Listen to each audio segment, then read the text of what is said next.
Christy Furman, dinepensahan si Willie Revillame sa mga nagsasabing manggagamit ito. Nag-react ang veteranong kolumnista na si Christy Furman sa mga akusasyon na ginagamit umano ni Willie Revillame ang mga mahihirap para kumita ng pera.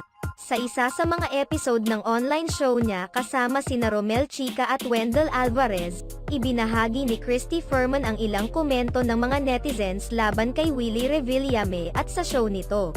Nag-react si Christy sa balitang magiging bahagi si Willie ng state-sponsored channels para aliwin ang lowest of the lowest, na umani ng batikos sa social media.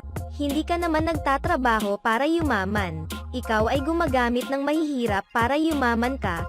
Paglalahad ni Christy Furman sa isang komento mula sa netizen.